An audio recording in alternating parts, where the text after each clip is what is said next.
This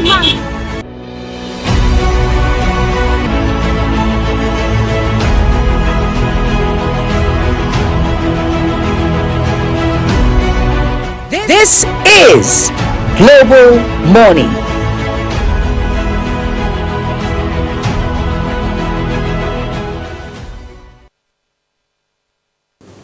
It's a beautiful day, and it's so good to have you join us on Global Morning this wonderful Thursday morning. It is a great day. Each day comes with its own uniqueness, and one of the very important things about every day is the fact that every day comes with its own realities that we can take away. A very good day once again, and of course it is good to remind you that it is a privilege to join us today, all right, on Global Morning, because a lot of people slept, and before you know it, the rest is story. But you and I are here today to get acquainted with everything happening on the global scene and even in Nigeria. My name is Ramsey Enoch, and this is Tag Team Thursday. Well, you might be, we need to do an export of the Monday Tag Team to Thursday today for a special reason. And we really want to spread love today. And by the time my co-host comes up, you'll see the color she's putting on and what it represents. It's good to have you. Jumai, good morning. Good morning, Ramsey. And flattery will get you nowhere. No, but red is actually, they said red is, it's a color of love. Yes, it is. And that's what was spreading to all our viewers today. So just be positioned to catch your own as much as you can. Yes, it's very important. All right, it's a beautiful day. It's a beautiful Thursday morning, and yesterday it has to be the Tag Team Thursday. And I am Jumai Manson, and it's great to be here to grace your TV set today. A lot of issues making rounds, a lot of topical issues at about this moment, and it's great to be here with Ramsey Enoch Agbo. How are you? Yes, I'm fine. I'm fine. I'm doing good. And one thing is making me excited today. Well, and what's that?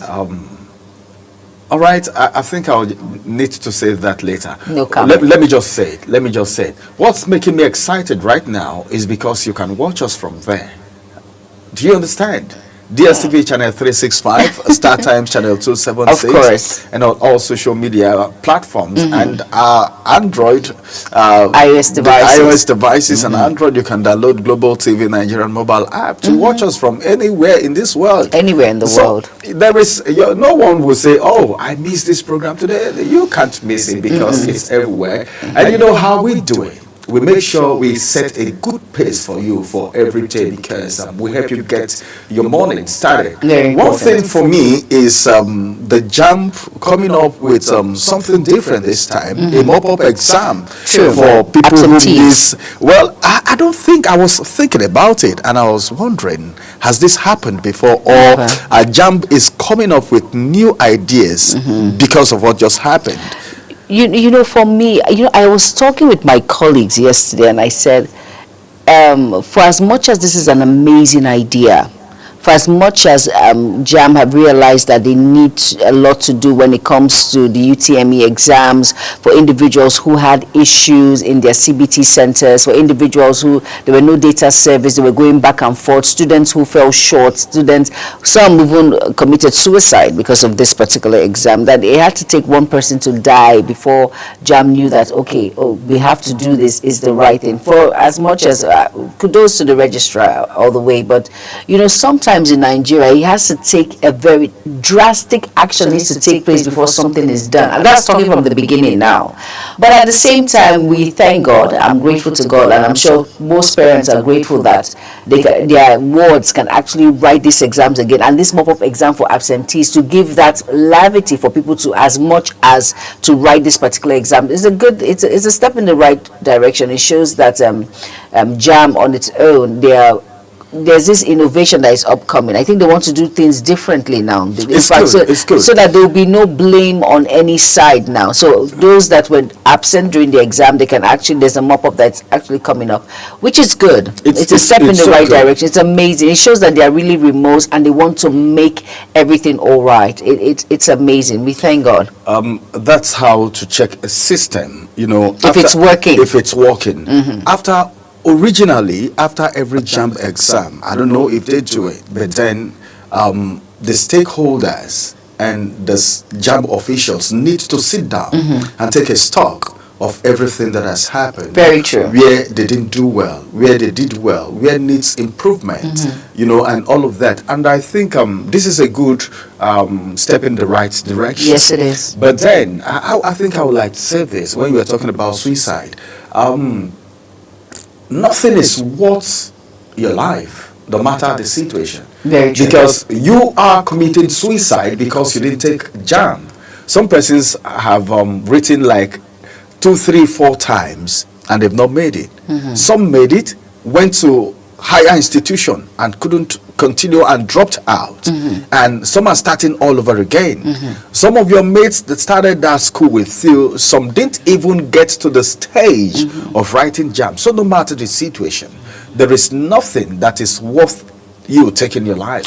That's what it means. And But then I think parents have a role to play. You know, I was going to say that a lot of parents have a role to play when it comes to children and how they grow up in life, where you find yourself at that particular time. When it comes to growth, parents need to sit their children down to make them understand that, come, life is not a bed of roses. There are ups and there are downs. It's how you make the best of it when you're down, so you can pick yourself up again and keep trying. There's always light at the end of the tunnel. Parents, I think guardians need to explain to their wards that failure will come.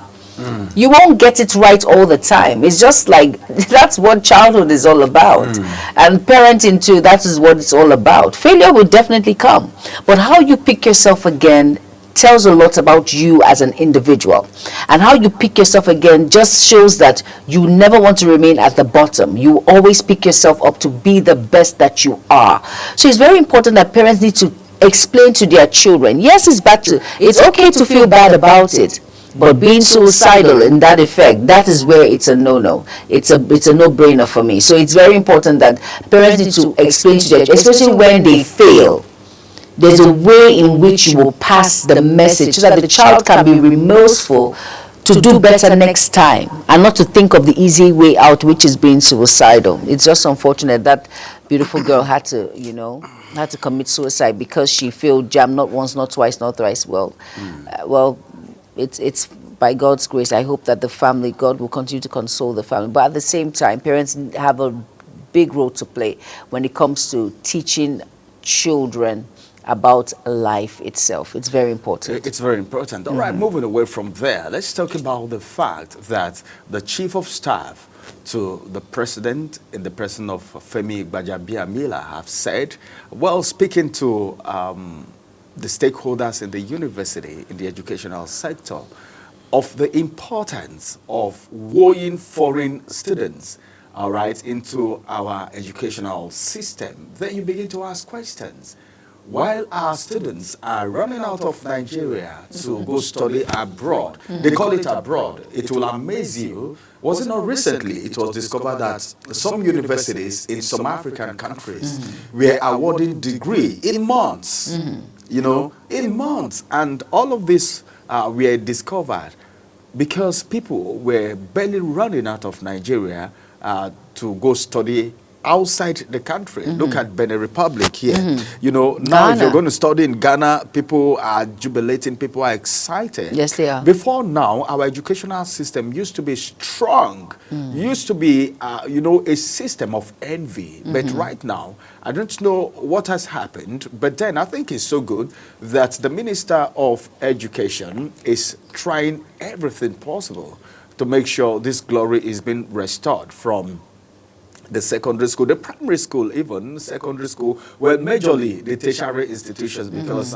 that jurisdiction is under him directly. And I think Worrying foreign students have advantages, but then I think I feel there is no need to even war them if the system is working. They go That's look true. for it. You see people going to the United Kingdom, the United States, going to Canada to go study. Why? Because they feel the system is working.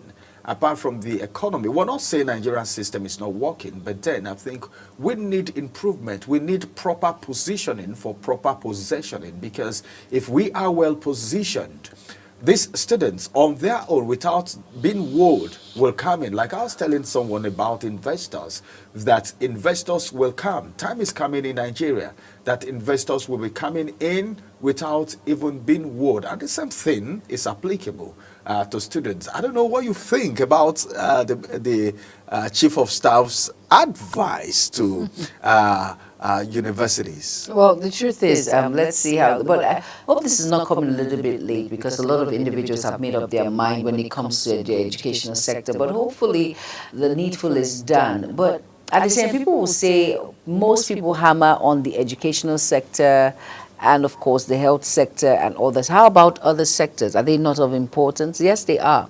But we know that the education center is the future of, our leaders. Our children pass through this particular phase of their life, and it's very important that the needful is done when it comes to education.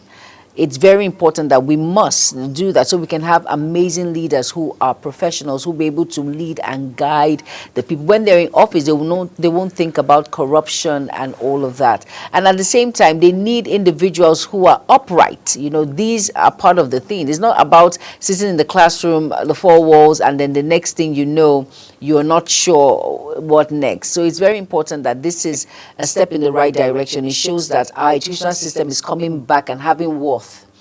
It has that worth. It's a vacuum. It's a place of envy when it comes to, those that school abroad and all of that. Then back in the day when I was in secondary school, I had an Indian in my school, all the way from India. I had an Indian, I had a Chinese, I had an American.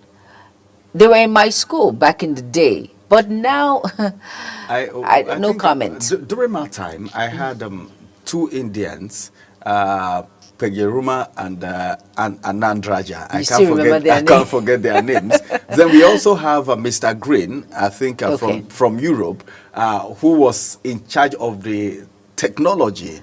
Oh, wow. Then we have a technology workshop where they go do practicals. He was in charge.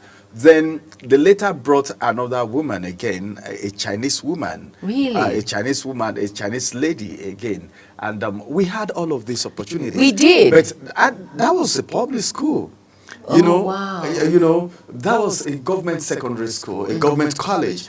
So now you look at the system and you think, what has happened? What's the difference? Because these children, if well thought, they can go out and represent this country. Oh, yes. When you go for an international assignment or maybe a competition or something and you perform well, students from other countries will be wondering, where did this one come from? Look at the fire. And they want to come study where you are studying. Very true. So that's an advert, unpaid advert. You have advertised yourself based on your performance. So I'm thinking we need to look inwards. More than just worrying, we need to look inwards. What do we need to do to get to this level? We will become international standard. We'll meet international standard, stay on the global map, and become a country of envy as far as education is concerned. It's possible. It's something that is achievable if we really want to do that. And if the chief of staff to the president is coming up with this, then it means we are on the right track. But then let's see how all of this is going to end. Yes. All right. Now it's time for us to go on a quick break. After this break, we'll return and look at the pages of the national dailies. After that, the AM news will come on our way at the top of the hour, 8 o'clock. And don't forget that we have two very major discussions on Global Morning today. Stay with us. We'll return after this break. Play that APC advert. Play it again. Why is my voice coming out? Am I on air?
All right, you're welcome back. And if you're just tuning in, it's Global Morning, and this is the newspaper review segment. But reports reaching us now about coup rumors in Ivory Coast as president's whereabouts is unknown at about this point. And we're going to quickly talk about the coup that is the rumor that has to do with Ivory Coast and, of course, the coup.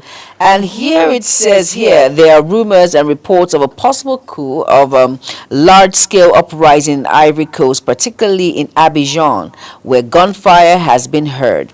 And of course, reports emerging from the ground and social media suggest a versatile and fast unfolding crisis. Now, according to the report, at least 33 people have been killed over the past 48 hours as clashes intensify in key areas of the capital of Abidjan.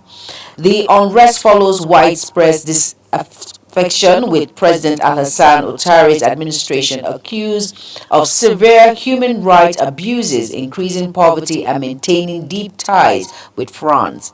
Now, protesters have accused Ouattara-led government of being a puppet of foreign powers, particularly France and the US, with growing criticism aimed at the recent expansion of African presence in the region. However, officials' confirmation remains unclear as internet access has reportedly been cut off and government visibility is fading. Now, some sources claim that President Ouattara may be missing, arrested, or probably deceased, but there has been no official statement from the government. Now, meanwhile, fact checkers have flagged some viral videos as misleading, stating that there is no verified evidence of military takeover. Ramsey, what's your take on all of this? Well, I think I see some form of revolution in Africa. Yeah, I do too, funny enough. Let's start from Niger, our own neighbors here.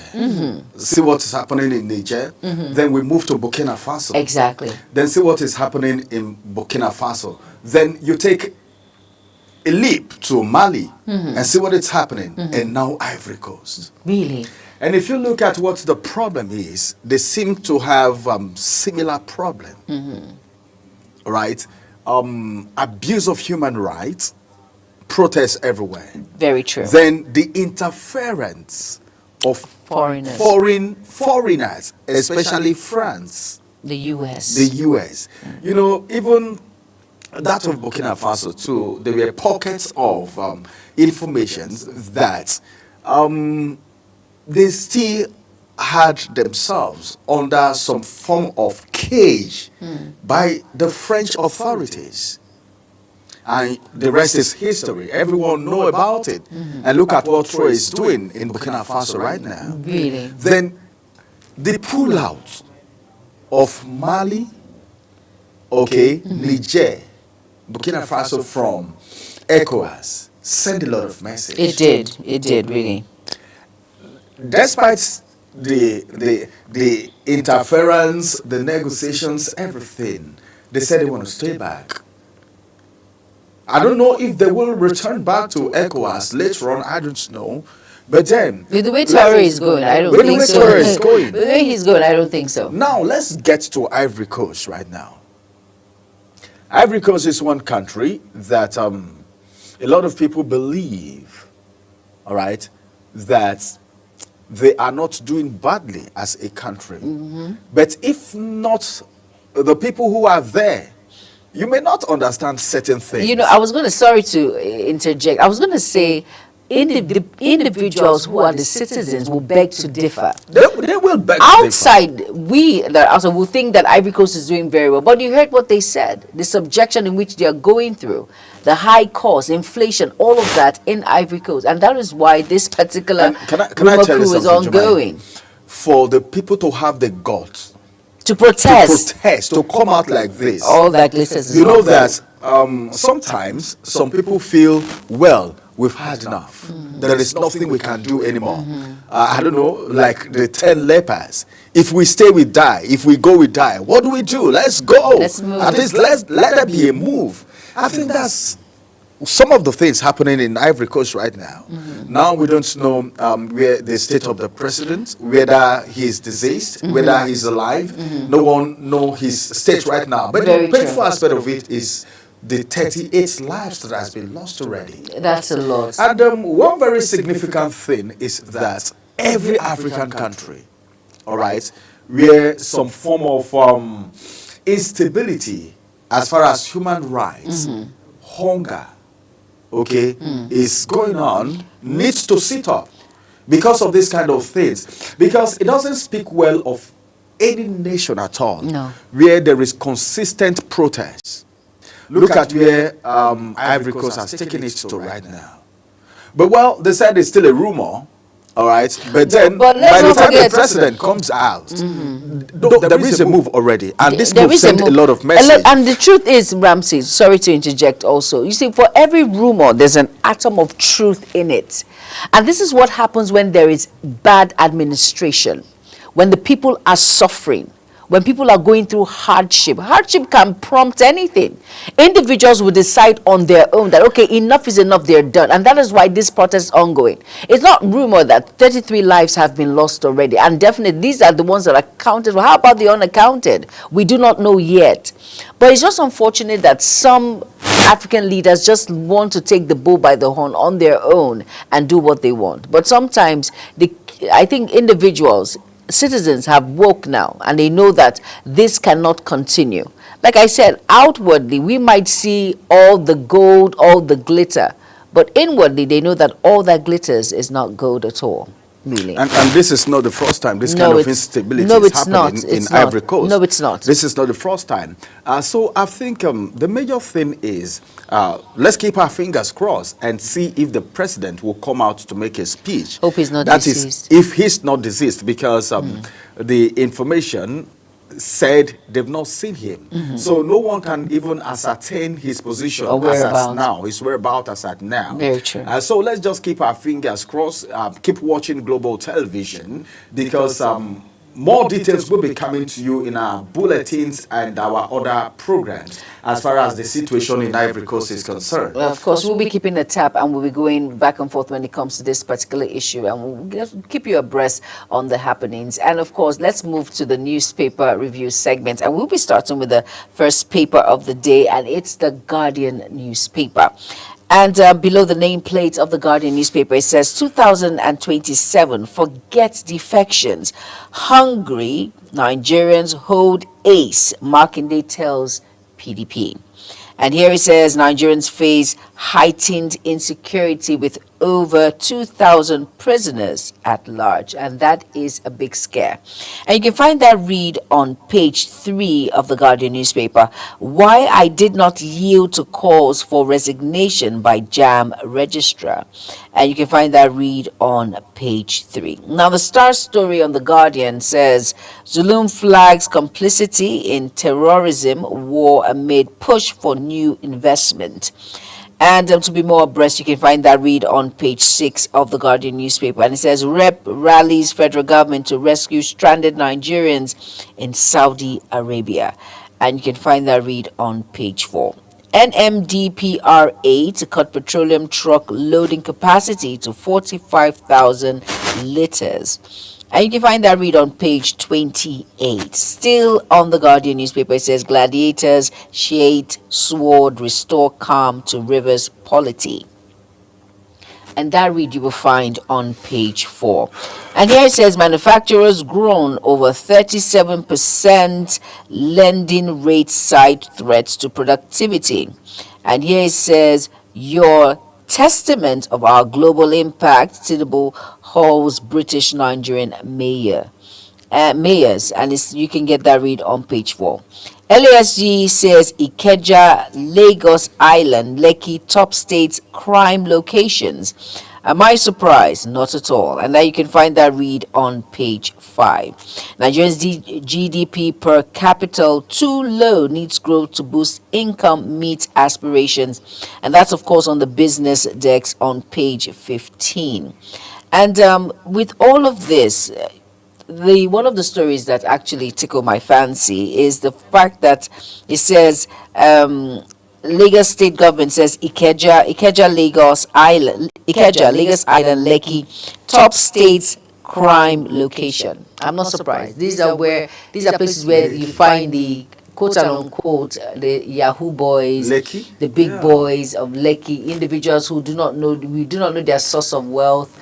they go acquire properties and do all whatnot when it comes to issues like this. And of course, and then when you see this sort of read on this paper that says Nigerian GDP per capita too low, needs growth to boost income, meet aspirations. Now, and you wonder with all of when it comes to issues of removal of subsidy, and you wonder where are all these monies going to, and we still face all of this. Let's quickly go on a very, very quick break. The newspaper review segment continues in a jiffy. Stay tuned.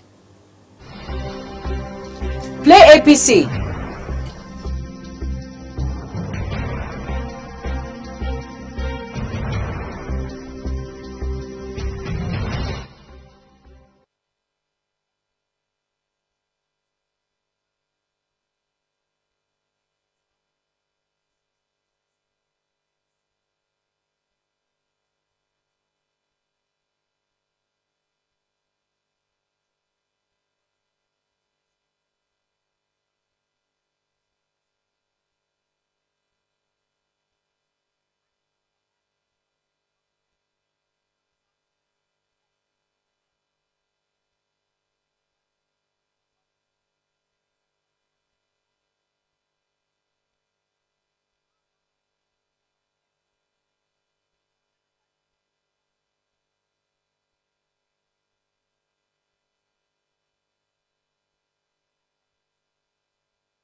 All right, you're welcome back. And from that very short and quick break, and at about this point, the newspaper review segment continues. And next is the Daily Trust. And below the nameplate of the Daily Trust, it says Dangote to federal government, focus on local investors. And you can find that read on page 17 of the Daily Trust. And here it says manufacturers LCCI demand interest rate reduction. And still on the Daily Trust says shadow government. Court orders DSS to serve Utomi, begins hearing June 25th. And the star story on the Daily Trust reads 2027 ADC as new bride. And here it says at the foot of the Daily Trust, politicians, soldiers among Boko Haram informants. And that's of course the governor of Borno State, Babagana Zulum there, that is a very scary news to hear. And here it says Wike raises alarm over FCT security health sector, and you can find that read on page 29. Reps to raise panel over abandoned Borough Port, and you can find that read on page 23. Spelling competition exposes poor standard in FCT schools, and you can find that read on page 20 of the Daily Trust. And Ramsey, one of the stories that caught my eye here, it says politicians, soldiers are among Boko Haram informants. So please, where do we run to now? Well, as it is, we've had a lot of times that there are sponsors of Boko Haram. Mm-hmm. Some people have even moved, all right, mm-hmm. for negotiations with these terrorists. Mm-hmm. Now we're hearing about the fact that some persons are informants, mm-hmm. all right. This is not the first time we're hearing this. No. This is not the first time. But then the question is, who are these informants? Because of what, just recently, there was an ambushing, mm-hmm. and we know how many soldiers lost their lives. A lot of soldiers. And these things keep happening, and nothing is being done. If nothing is being done, we'll keep having this, because the worm that is eating the meat is inside the meat. Okay. Proverb now. That's a proverb, of course. So I think investigation needs to be done. And place a face to the name. A face to the name. Very important. Don't just tell us there are informants. Yeah, please. But then, let's know who these informants are. They should be named and shamed. Let's know who these sponsors are. They should also be named and shamed. Let people know who they are. At least this will reduce the problem to an extent. That's what I feel. Very true. And of course, talking about education, now it says spelling competition exposes poor standard in FCT schools. Unfortunately, this is the Federal Capital Territory, and then when you hear of spelling bee competitions, when other schools from different, where you see public and private schools coming together in this sort of competition, and you just won in the FCT, there's nothing to write home about. It just shows that our educational sector, they have a lot of work to do when it comes to secondary schools. All encompass. It needs an overhaul. It's very, very important. Very, very important. And the next paper, Ramsey, you'll be taking us through the next paper, which is the Daily Times. All right, let's quickly look at the Daily Times and see what we have right there. It is still the newspaper headlines and Global Morning. What's the Daily Times saying? Most of the stories are on almost all the papers. Very on the true. Daily Times this morning, I'll begin with the big story, which says Wike defends 1.78 trillion naira FCT budget. All right, prioritize 85% for project completion. Mr. Infrastructure talking there. All right, above the nameplate, this one says NAFDAC, FCCPC, others urge to hold chemical ripening of fruits because of health. That's not so good for the health. Then this one says Tinubu, that's the kicker. Federal government security, regional inclusion crucial for national stability. Wike's political rise, unstoppable aid blasts Sam Ego. Well, these are internal rancors. Mandatory voting bill threaten democracy, global rights. Mandatory voting bills threaten democracy, global rights. We'll be looking at that in one of our discussions today. The bill has already passed the second reading in the House of Representatives. We don't know what's going to happen thereafter. So we'll keep our fingers crossed to see how all of that is going to end. We are always here to bring you to speed with the developments in these stories. And finally, from the Daily Times newspaper this morning, Ajero-led NLC destabilizing our party, all right, not government. Labour Party is the one saying that. Abure-led fraction is the one distracting our party and not of the government. Well, the trouble in Labour Party seems like it's coming to an end gradually because of the latest development with Abure. If all of that has been sorted out, I'm thinking of when they will reposition themselves to be comfortable or competent enough to give the All Progressive Congress a run for their money, because all Nigerians are saying is, do we have opposition? The People's Democratic Party have their own issues. The Labour Party have their own issues. The coalition that we are hearing about have not seen the light of day. We're not even sure of who and who is in that coalition. So all of this put together means 2027 is going to be interesting. And that's going to be the size of the headlines from this day newspaper.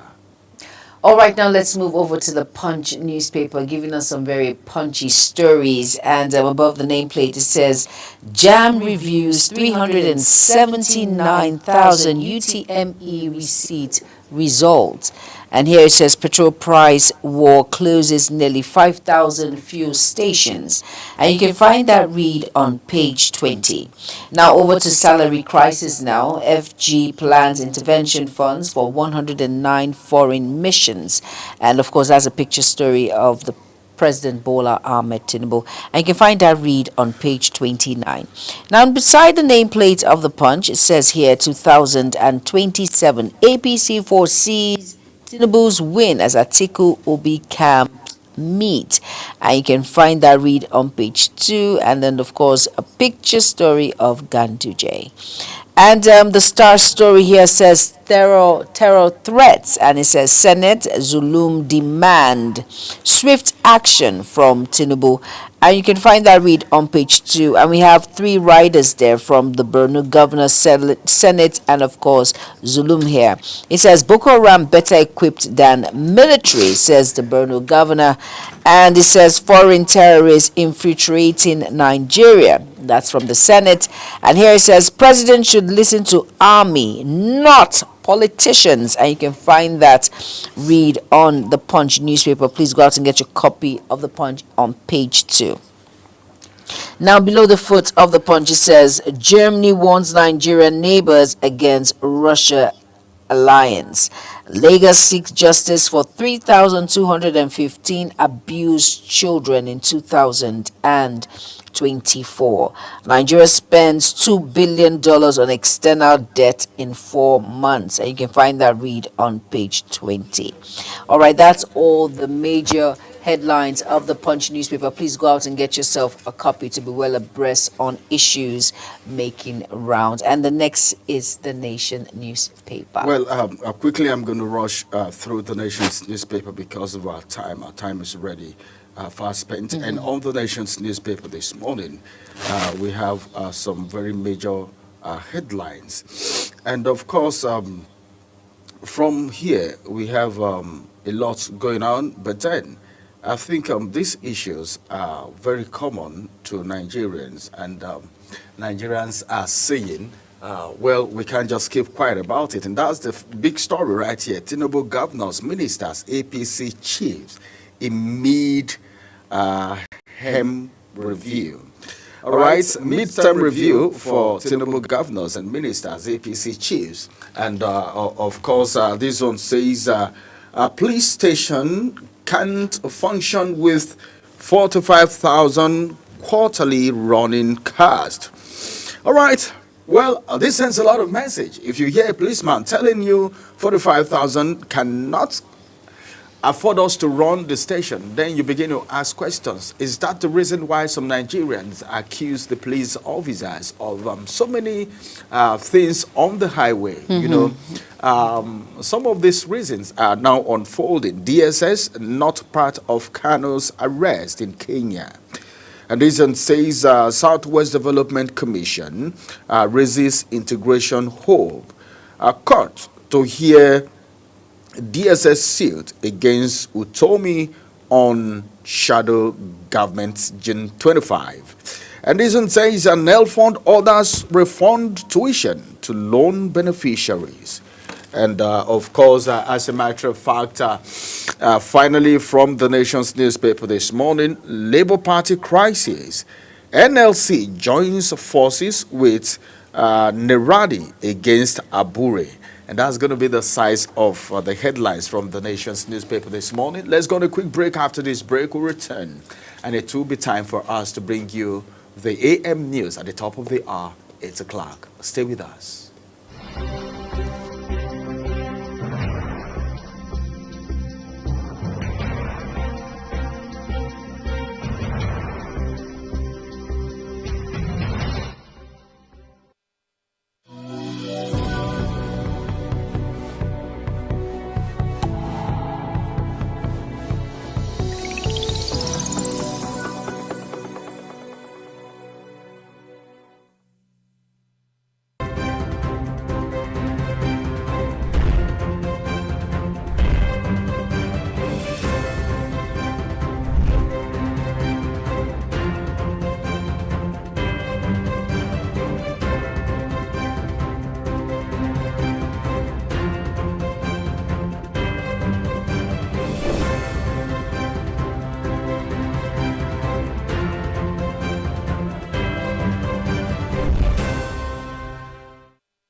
disbursing upkeep of 20,000 naira.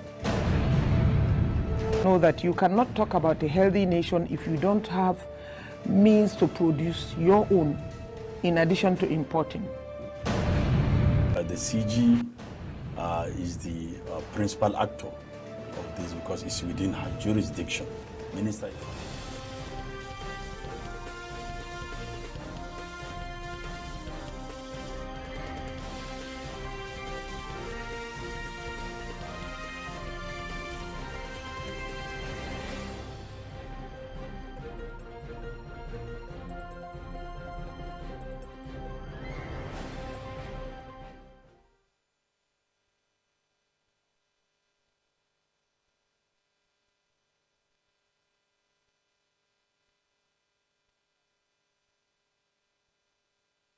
Hello and welcome to all our viewers in Nigeria and around the world to AM News on Global Television. Coming to you live from the nation's capital, Abuja, I am Jumai Manson. A quick reminder that Global Television is on DSTV channel 365 and Star Times channel 276. You can download the Global TV Nigerian mobile app for Android and iOS devices to keep track of our broadcast. Now the news in full. Barely 2 years after a bill that was passed at the twilight of the Buhari administration, which removed the workers of the National Assembly Service from the contributory pension scheme, CPS, they are currently seeking a return to the scheme. The National Assembly Service Pensions Board Establishment Act, enacted in April 2023, created a separate pension board for the National Assembly personnel, effectively removing them from the CPS under the Pension Reform Act 2014.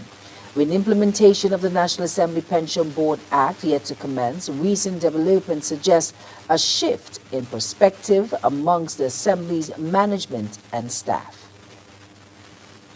A member of the House of Representatives, Iduma Ingaroe, has called for the cancellation of the 2025 Unified Tertiary Matriculation Examination, citing what he described as a catastrophe institutional failure by the Joint Admissions and Matriculation Board. Igerowe, who leads the Southeast Caucus in the House, made the call during an interview where he faulted the entire process of conducting the examination. The Joint Admissions and Matriculation Board JAM has announced plans to conduct a special mop-up examination for candidates who missed the recently concluded 2025 Unified Tertiary Matriculation Examination UTME. JAM Registrar Professor Ishak Oloyede disclosed this in Abuja during a meeting with key stakeholders to address challenges encountered during the exercise. Kike Lomo Okere completes the report. JAM Registrar Professor Ishak Oloyede explained that the mop-up would accommodate the estimated 5.6% of the candidates who miss their exams for any reason. According to him, even those who miss the earlier exam due to absence will be given this opportunity. He stated that it's not extraordinary. It's standard practice in education to make up for missed exams, provided it's not abused. We had also taken decision immediately that all those who miss that examination for whatever reason, the 5 point something percent that or 6% that miss the examination, we will during mop up. You know, we normally do annual mop up throughout the country for those for one reason or the other. So we will package them with the mop up. And it is for that reason we have also decided that even those who miss the earlier initial exam, who are absent, we will extend this opportunity to them to also receive. Oloyede also addressed the emotional strain experienced during the announcement of the UTME results, clarifying that it was not a sign of weakness but a reflection of responsibility. He condemned attempts to politicize the incident, dismissing conspiracy theories and ethnic profiling. He criticized public commentators for misrepresenting the purpose of UTME, noting that it is a placement test, not an achievement test. Oloyede stressed that high UTME scores alone do not guarantee admission, as other criteria like post-UTME and institutional assessment are also considered. I must thank WAEC sincerely, Teachers Registration Council of Nigeria, NECO, ABU, and others who rallied round to make it possible. You know, like I said, WAEC had agric science. We quickly had to move in, see how we can reschedule in a way that's what minimized the issue of clash, because we had to work together immediately throughout the night. The registrar thanked stakeholders for their support during the exam period and commended candidates for their resilience in the face of the challenges. Kike Lomo Okeri, Global Television News. Chief of Staff to the President, Femi Gbajabiamila, has called on administrators of public universities in Nigeria to explore ways of expanding their global reach and attracting international students. He made a suggestion while delivering a keynote address at the maiden edition of the Osun State University annual lecture in Osogbo titled Interrogating Funding of Education, Global versus Nigerian Perspectives. Uyi Agbomofuegbe tells us more. The Chief of Staff to the President, Femi Gbajabiamila, urged public universities to broaden their international outlook and adopt global best practices. He emphasized that institutions can generate revenue and improve their competitiveness by attracting international students willing to pay fees that may be politically or economically sensitive for domestic students. I'll just give you 3 management companies: Stanford, Harvard, California. They are investment companies fully owned, wholly owned by those universities for investments. Why can't our universities invest and make money? Universities operating commercial businesses to generate income to support their core educational mandate is not a new development. Now, public universities in Nigeria can and should also look to increase their international profiles to become attractive destinations for international students. The event also had in attendance the governor of Osun State, who reaffirmed his administration's commitment to supporting quality education and creating an enabling environment for academic excellence. The university is one of the enduring legacies that have continued to make us proud. The university has become a model for other universities to emulate. Earlier, the Vice-Chancellor of the university explained that the lecture series was conceived as a platform to inspire conversations that will shape regional and national development through education reforms and policy implementation. Somebody somewhere must pay for teaching and learning to generate knowledge. Therefore, there is no free kick anywhere. This is the reason that I appreciate the federal government for NELFund. I am sure NELFund is making a huge difference in the lives of our students today. The same kudos I give to the federal government on the institution of TED Fund, which is an institution that must not die. Uyi Agbomofuegbe, reporting for Global TV News. The House of Representatives has resolved to convene a stakeholders conference to deliberate on the operational challenges and prospects of the Barrow Inland Port. The motion, jointly sponsored by Honorable Idris Wase and 10 other lawmakers, seek to produce a comprehensive policy document to guide the port's operationalization. Godwin Sunday has more. We apologize. That report will be brought in a subsequent bulletin. The House of Representatives has resolved to investigate the non-payment of 32,000 naira monthly palliatives to pensioners, nearly 2 years after President Bola Ahmed Tinubu approved the intervention following the removal of fuel subsidy. Queen Agaba reports. The resolution followed a motion moved by the Deputy Chief Whip of the House, Honorable Ibrahim Isiaka, who expressed concern over the federal government's failure to disburse the approved funds to pensioners for 6 consecutive months. The House herefrom resolves to urge the federal ministries of finance and humanitarian and poverty reduction, the Accountant General, the Central Bank of Nigeria, the Pension Transitional Arrangement Directorate, PTAD, and other relevant agencies to immediately implement all approved pension increments without any further delay. Also at plenary, Honorable Nnamdi Ezechi from Delta State raised a motion of urgent public importance, decrying the poor state of healthcare infrastructure in the Federal Capital Territory. Convinced that the strategic review and upgrade of health infrastructure in the FCT, along with the comprehensive recruitment drive for medical professionals, will address the urgent needs and ensure better health outcomes. He therefore called for the declaration of a state of emergency in the sector and an investigation into the status of health care facilities within the FCT. For Global Television, Queen. The Southeast Caucus of the People's Democratic Party, PDP, has appealed to the party's National Working Committee and other stakeholders to retain its nominee for the position of the National Secretary.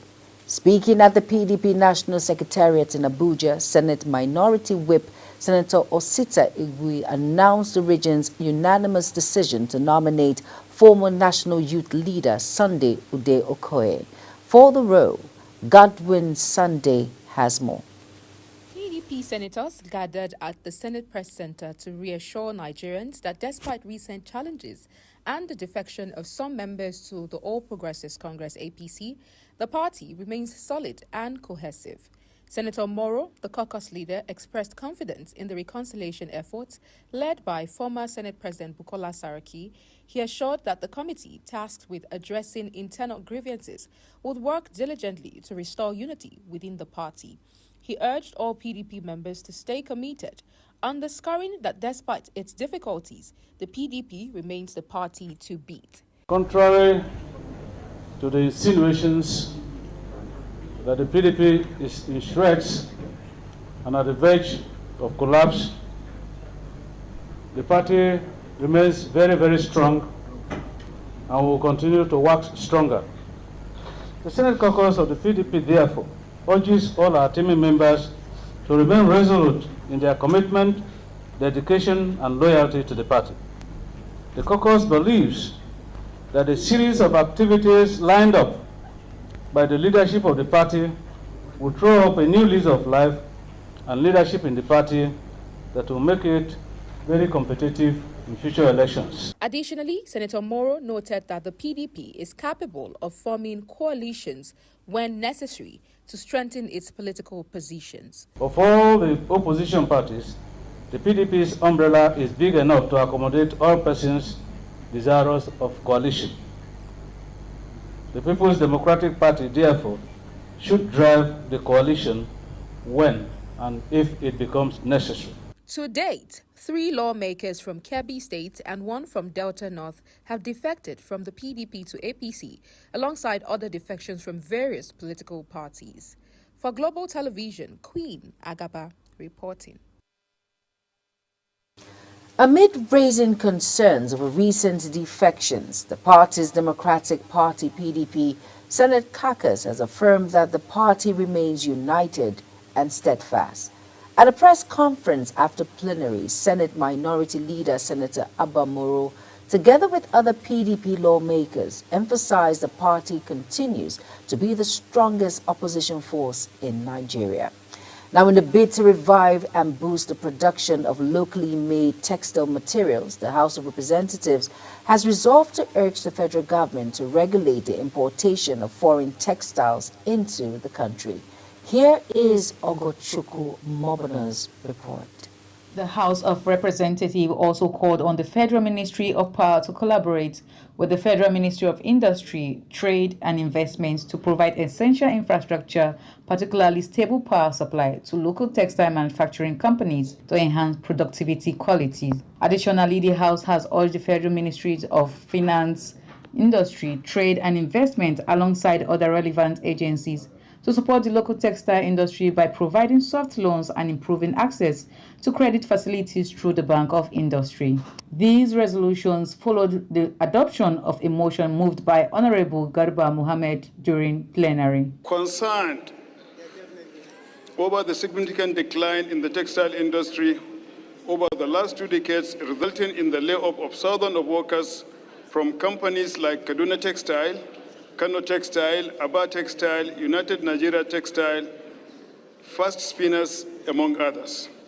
Also concerned that the discovery of oil in Nigeria resulted in decreased cotton production, a crucial raw material for the textile industry, thereby significantly impacting the textile sector. In a related development, the House of Representatives also urged the federal government through the National Emergency Management Agency, NEMA, to conduct a post-disaster assessment of Jedo, Ubokodo, and Ogoton communities in Delta State, which were recently affected by a severe rainstorm and windstorm. This followed the adoption of a motion of urgent public importance sponsored by Honorable Benedict Etena Bene, representing Delta State during Tuesday plenary.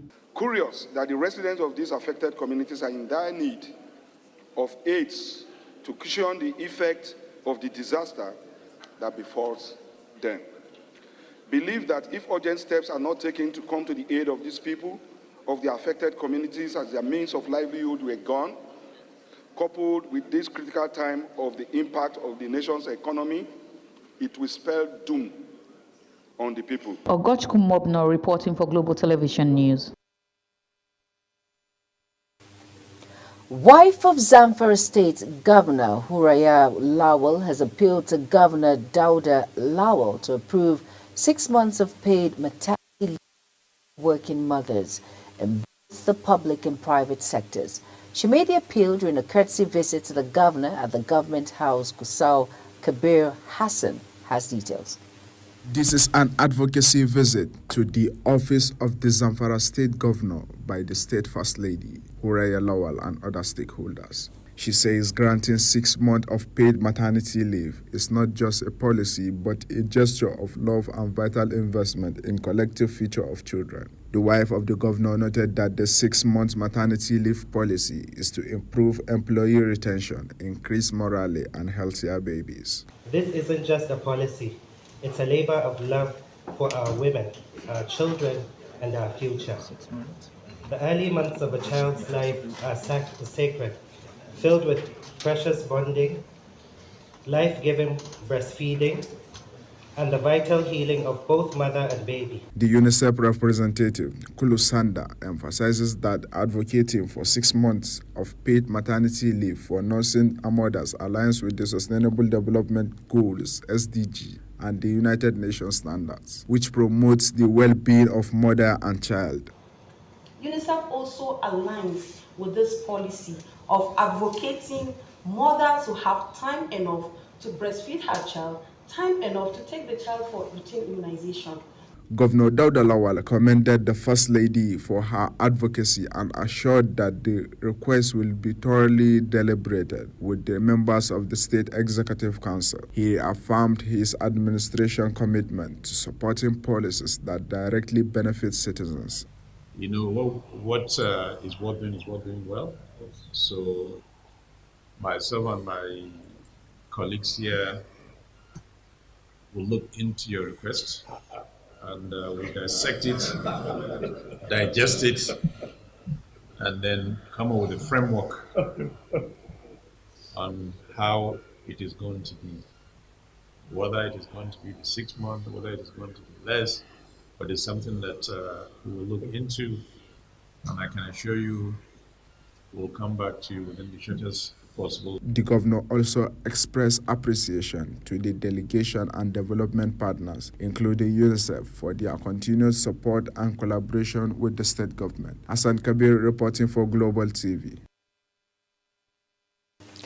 As the high cost of living continues eating deep into people's earnings, traders in Kano are hopeful that prices of food items will gradually come down. Global TV correspondent Idris Jibrin reports that a bag of 100 kg rice is now sold at 100,000 naira to 130,000 600,000 naira. His report.